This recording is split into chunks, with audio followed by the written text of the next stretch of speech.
করতেছেন। ওনারা যারা যারা ভোট দিতে পারবেন না সরকার সুযোগ দেওয়ার পরেও ওদের জন্য আপনাদের কোনো জবাবদিহিতা আছে?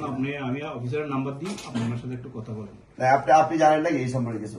আমি জানি যে এখানে যারা প্রবাসে ভোটার হয় ওইখান থেকে এখানে পাঠাই, তাহলে এখানে কিছু কাগজপত্র চাই। কাগজপত্র কিছু দেওয়ার পরেও, সবগুলো কাগজপত্র দেওয়ার পরেও বিভিন্ন অজুহাতে বিভিন্ন কাগজপত্র গুলো চাওয়া হয়। যেমন আমার কাছে 2টা কেস আসছে, উনি সবকিছু জমা দিয়েছে, দেওয়ার পরে সেই আপনারা বলছেন যে ওনার ইউএস পাসপোর্ট লাগবে, যেটা স্ট্রংলি প্রোহিবিটেড ছিল। ইয়াতে আপনার নিয়ার কনসুলেট বলেছে না, আপনাদেরকে এগুলো দিতে হবে না। তাহলে যেখানে বাংলাদেশ গভর্নমেন্ট যে জিনিসটাকে সহজ করছে সেই জিনিসটা স্থানীয় নির্বাচন কমিশন কেন জটিল করবে? এখন এটা আমি অফিসারের নাম্বার দিই আপনাকে, আপনি বিস্তারিত ওনাকে বলেন। হ্যাঁ, আমার এখানে যেহেতু উনি হলেন বস, সবার বস হল উনি। আচ্ছা, এটা কি বসে ডিলে করে?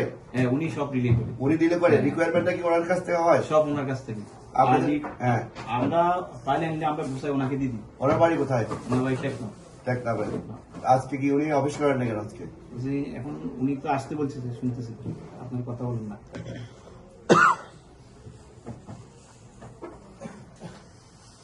আচ্ছা, স্পিকারে দাঁড়িয়ে কথা বলছি। আমার একটা ফোন থেকে কলটা দেন তো, একজনের ফোন থেকে কলটা দেন। 01829 একটু দিকে 089 255 255 108। 108। ওনার নাম নজরুল সাহেব? হ্যাঁ, নজরুল ইসলাম। আমরা প্রবাসী বলে সম্পর্কে একটু বলেন। প্রবাসীদের যে অভিযোগটা আছে, গভর্নমেন্ট তো একটা সুযোগ সুবিধা দিয়েছে নির্দিষ্ট সীমিত সংখ্যক কিছু ডকুমেন্টের মাধ্যমে, কিন্তু স্থানীয় অফিসগুলো এই ডকুমেন্টগুলো বিশাল একটা রিস্ক ধরিয়ে দেয়। কথা বলেন। যেটা একজন প্রবাসী ওখান থেকে এই ডকুমেন্টগুলো দেওয়া সম্ভব না।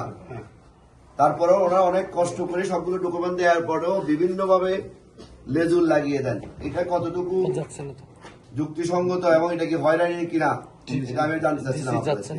ডকুমেন্ট বলতে খুবই সামান্য জিনিস। একটা কি ডকুমেন্ট হচ্ছে আপনার ওনার অনলাইন জন্ম নিবন্ধন, হ্যাঁ, ওনার পাসপোর্ট। কোন পাসপোর্ট? মানে যেটা ছবি তুলছে আর কি, মানে বিদেশে যেটা আছে। বিদেশি পাসপোর্ট তো লাগবে না আপনাদের? না, ওটাও দেয় আর কি, মনে করেন। না শোনেন, স্থানীয় কনসুলেট গুলো কখনো বলে না যে তোমার বিদেশি এনআইডির জন্য বিদেশি পাসপোর্ট দিতে হবে। স্থানীয় কনসুলেট বলছে যে তুমি বাংলাদেশি কিনা। শোনেন, আগে বুঝতে হবে আমি বাংলাদেশি কিনা, এটা আমার পরিচয় দিতে হবে। এখন আমি বাংলাদেশি কিনা, প্রথমে আমার মায়ের জন্ম সনদ লাগবে, ঠিক আছে, এবং বাংলাদেশি জন্ম নিবন্ধন লাগবে। এখন আমি বাংলাদেশি কিনা সেটা প্রমাণ করতে কেন আমি আবার বিদেশি পাসপোর্ট দিতে হবে? সেটা তো আর এটা তো যুক্তি আসে না। এটা বিদেশি পাসপোর্ট চাওয়া হচ্ছে, এটা হচ্ছে আপনাদের একটা কোনো হয়রানি। মেহরবানি করে এই কাজগুলো আপনারা করবেন না। আমরা যারা প্রবাসী আছে ওনাদের ভোটাধিকার প্রয়োজন আছে। আপনাদের বিরুদ্ধে অনেকগুলো রিপোর্ট আসছে, এই রিপোর্টগুলো আমি এই জন্য এখানে আসছি। আমি যেহেতু একজন প্রবাসী থাকতাম, ও আমার প্রবাসী ভাইয়েরা আমাকে এই ধরনের রিপোর্টগুলো করছে। এখন আপনারা যদি এই জিনিসগুলো সহজে ছেড়ে না দেন, আপনারা যদি জনগণের মৌলিক অধিকারের উপর হস্তক্ষেপ করেন, তাহলে সেটার জন্য আমরা ঊর্ধ্বতন কর্তৃপক্ষকে জানাতে বাধ্য হব। আপনারা এই জিনিসটা দয়া করে আল্লাহর ওয়াস্তে আপনারা এখান থেকে এটা রিলিফ করে দেবেন। ওই আমাদের একজন এমডি প্রার্থী আছে, কথা বলেন। আসসালামু আলাইকুম ভাই। জি নজরুল সাহেব, কেমন আছেন? জি স্যার, আমার নাম হচ্ছে মোহাম্মদ আমজাদ হোসেন। আমি ইসলামী আন্দোলন বাংলাদেশ মনোনীত প্রার্থী। ভালো আছেন?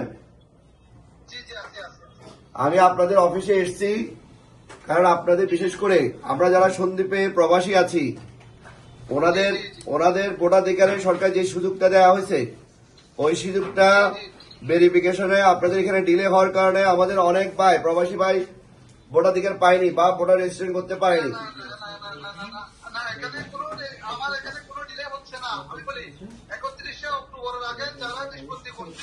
জি, আমরা তাদেরকে না পাই, একদম যেভাবে বলার সবগুলো নিষ্পত্তি করে ফেলছে। এখন যেগুলো এই রিসেন্টলি আবেদন করতেছে, ওনারা শুধু পাসপোর্ট এবং আইডি কার্ড একটা জাতীয় সনদ দিলে আমি সাথে পাঠাই। আচ্ছা, কোন পাসপোর্টের কথা আপনি কোন পাসপোর্টের কথা বলছেন? আমরা যেটা আপডেট পাসপোর্টটা আপনার কাছে আছে। শুনেন, আপনার সরকার কিন্তু সরকার যে দিছে, ওখানে বলা হয়েছে যে তুমি বাংলাদেশি কিনা সেটা পরিচয় দিতে হবে। আবেদন করলে তো প্রবাস থেকে আবেদন করলে আপনার পাসপোর্টের সাথে তার চাহিদা তথ্যগুলো আছে, এটা তো আমাকে দেখতে দেখতে হবে, আমি তাহলে তদন্ত রিপোর্টটা কিভাবে দিব? না না, পাসপোর্ট আপনার তো বিদেশি পাসপোর্ট চাওয়ার কোনো এখতিয়ার আপনার নাই, যেহেতু বাংলাদেশি কনসুলেট এটাকে স্ট্রংলি বলছে যে এটা কোনো পাসপোর্ট দিতে হবে না ওখানে। তাহলে আপনি কেন পাসপোর্ট দেখবেন? আপনি ওনার জন্ম নিবন্ধন দেখবেন, ওনার মায়ের পরিচিতি দেখবেন। এটাই তো। আপনাকে কি সরকারে কোনো রেজলিউশন পাঠাইছে যে আপনাকে ভেরিফিকেশনে পাসপোর্ট দেখতে হবে, বিদেশি পাসপোর্ট? না, আমাকে স্থায়ী বাসিন্দা বলবে, এখান থেকে প্রস্তাব বানানোর জন্য একটা হচ্ছে স্থায়ী ঠিকানা বলবে। আমি বুঝছি আপনার এগুলো এসআই দিবে, আপনাকে এনআইডি দিবে, জাতীয়তা সনদ দিবে, সবই দিবে, কিন্তু আপনি কেন বিদেশি পাসপোর্ট চেয়ে বসছেন? আপনাদের অফিস বিদেশি পাসপোর্ট, এ ধরনের কমপ্লেন আসছে আমাদের কাছে। আমাদের অনেকগুলো শুভাকাঙ্ক্ষী জি। ভিন্ন নামে ইউজ করে বিদেশে গেছে, তাহলে আমি বিপদে পড়তেছি কিনা এটা আমার দেখা। না না না, এটা আপনাকে গভর্নমেন্ট কি আপনাকে এই ধরনের কোনো রেজুলেশন দিচ্ছে যে আপনাকে বিদেশি পাসপোর্ট চাইতে হবে? থাকলে আমাকে দেখান। আপনারা কিছু কিছু অতিরিক্ত অ্যাপ্লাই করে আমাদের ভোটাধিকার হরণ করতেছেন। আমরা সর্বোচ্চ অগ্রাধিকার ভিত্তিতে দিয়ে দিচ্ছি। না না, আপনাদের ওই অধিকার নাই বিদেশি পাসপোর্ট চাওয়ার। সরকার বলছে আপনি বাংলাদেশি কিনা, সরকার এটা বলছে যে আপনি বাংলাদেশি কিনা সেটা নিয়ে করতে। তাহলে বিদেশি পাসপোর্ট চাইলে আপনার লাভ কি? উনি তো বিদেশি হয়ে যাবে। এখন আপনারা মেহরবানি করি, আমি যে লোকটা আমাকে আবেদন করছে, জি সঠিক তথ্যটা দিয়ে পুরো হচ্ছে কিনা আমাকে তো অবশ্যই। আপনি কি মনে করেন যে আপনাকে বাংলাদেশ থেকে আপনি যে জন্ম নিবন্ধন দিচ্ছেন এটা অসঠিক দিচ্ছেন? কারণ সে বাংলাদেশ থেকে নিচ্ছে এটা।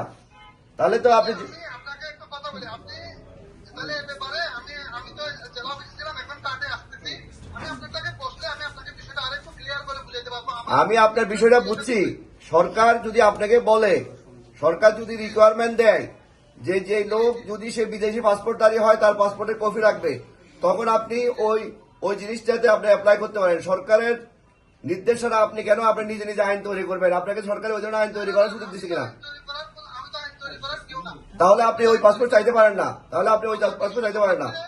না, আমার সেফটিটা তো আমাকে আগে দেখতে হবে। না না না না না না, সরকার আপনাকে ওটা বলে নাই। আমার কথা হচ্ছে রহিমের নামে কোনো করিমপুটা হয়ে যাচ্ছে। না না, আপনি অতিরিক্ত যাচাই করতে গিয়ে আমাদের মৌলিক অধিকার হরণ করতেছেন। আপনি অতিরিক্ত যাচাই করতে গিয়ে মৌলিক অধিকার হরণ করতেছেন। আপনি দেখেন, আমি যতটা প্রবাসী নিষ্পত্তি করছি, চট্টগ্রামের কোনো উপজেলা করে নাই। ভাই আপনি করছেন শুনেন, আপনি যদি করতে করতে শেষ পর্যায়ে কিছু বদনাম করেন, তাহলে আপনার আগে প্রিভিয়াস যে সুনামগুলো আছে ওগুলো সব অম্লান হয়ে যাবে, বুঝছেন? আমি লাস্ট 3 মাস, আমি শুনতে পাচ্ছি 3 মাসে 500-র উপরে শুধু আবেদন আচ্ছা, এখন আপনার প্রতি শেষ একটা রিকোয়েস্ট হচ্ছে, আপনার কারণে আমাদের অনেক প্রবাসী ভোটার হতে পারে নাই। আপনি নাকি বিদেশি পাসপোর্ট চেয়ে বসছেন, যেটা আমার এই লোকটা কখন আবেদন করছে, এরকম যদি অথেন্টিক কোনো প্রমাণ যদি আমার কাছে থাকতে পারেন, এটা তাহলে আমার রেসপন্সিবিলিটি। আচ্ছা, আমি আপনাকে এখনই দিচ্ছি অথেন্টিক প্রমাণ আছে, আমি আপনার হোয়াটসঅ্যাপে পাঠাবো। এই যে দুইটা লোক আমার কাছে বলছে, এই দুইটা লোক আপনার অনেক আগে সেপ্টেম্বর অক্টোবরের মাঝামাঝিতে করছে, কিন্তু আপনাদের অফিসে বিভিন্ন জটিলতার কারণে সে ভোটাধিকার পায় নাই। আমি অফিসে এসে দুটা প্রিন্টেড আমি আপনারা দিব। ঠিক আছে স্যার। ঠিক আছে, আপনি মেহরবানি করে সরকার যেটা চায় নাই ওটার উপরে অতিরিক্ত আইন চাপাই দিবেন না, মেহরবানি করে। আমি আপনারা বললাম তো, আমি ডেমসিউ যে আমার জায়গাতে আমি সর্বোচ্চ চেষ্টা করছি। ঠিক আছে, ওকে, আপনি ভালো থাকবেন। আমাদের প্রবাসীরা যেন কোনো কারণে আপনাদের অনীহার কারণে যেন প্রবাসীদের ভোটাধিকার থেকে বঞ্চিত না হয়, এটা আপনার কাছে অনুরোধ থাকলো। সালাম আলাইকুম। ঠিক আছে, অসুবিধা নেই, আপনি আমার দেন, আমি প্রিন্টেড ওকে, আমি পাঠাই দিব, আমি আবার আসবো, আমাদের লোক দ্বারা পাঠাবো। আসসালামু আলাইকুম।